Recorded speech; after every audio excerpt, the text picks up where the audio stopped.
อันนี้ก็ถือว่าเป็นประเพณีที่ได้เฮาทั้งหลายเฮ็ดขึ้นเพื่อยกย่องเสิร์ชสู้พ่อแม่ครูบาอาจารย์ที่ปฏิบัติดีปฏิบัติชอบประเพณีนี่มีแต่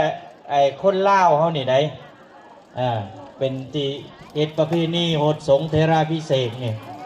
จะว่าอันนี้ก็ถือว่าเป็นประเพณีอันดีงามเพื่อเป็นการเสิร์ชสู้ให้ขวัญกำลังใจของครูบาอาจารย์และมีความเชื่อหนึ่งว่าถ้าฮดไปแล้วต้องอยู่ครบเสาเม่งแม่น4 เสาพุ่นเนาะ ต่ออายุได้อีก4 ปีจำละพานุ่มเน้นน้อยกระสันยักษิกเอาบ่ครบเสาเม่งกระซิกบ่ได้เพราะว่าอยู่ไปอีก4 ปีจบ4 ปีไปฮดต่อยเป็น8 ฮดไปเรื่อยๆเรื่อยๆเลยเท่าได้เฝ้าวัดเป็นญาทานเนี่ยเห็นบ่ความเสื่อบางอย่างก็ดีเนาะเป็นความเสื่อที่ดีงามกับเฮากับคนสืบทอดแต่สำคัญเป็นการให้กำลังใจพ่อแม่ครูบาอาจารย์ที่อุทิศตนเพื่อพระศาสนาอุทิศตนเพื่อส่วนร่วมเนาะอันนี้ก็ซอยกัน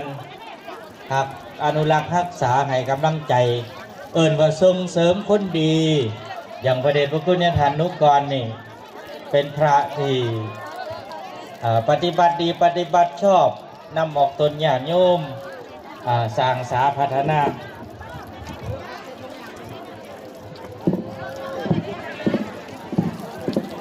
สร้างสาพัฒนาหลายอย่างเป็นถนนหนทางวัดว่าอันสิ่งหนึ่งที่พี่น้องเมืองถาปังทองที่เราเห็นกันลูกหลานนักเรียนเขาวัดปฏิบัติธรรมแซวไหวพระสูตรมนต์สิ่งเหล่านี้เห็นแล้วเป็นตาซื่นส้มเป็นนาอ่อนซ่อนเด้อรักษาไว้พอออกแม่ออกอย่าให้แต่นักเรียนลงมาวัดไรได้อันให้ผู้ใหญ่ก็ลงมานำลงมาเป็นแบบอย่างให้ลูกให้หลานพร้อมเด้อ แต่ว่านี่เถอะเขาอนโมทนาบุญนำจื้อพระญาทานใหญ่เทศไม่เศร้านะเพราะว่ายังก็สมเด็จเพียงตาบ่ลาบเงินลาบค่ำนั่นสมเด็จเพียงตาฮดต่อไปเลยซ่าเพียงหูฮดต่อไปเลยครูเพียงงอนบาดเนี่ย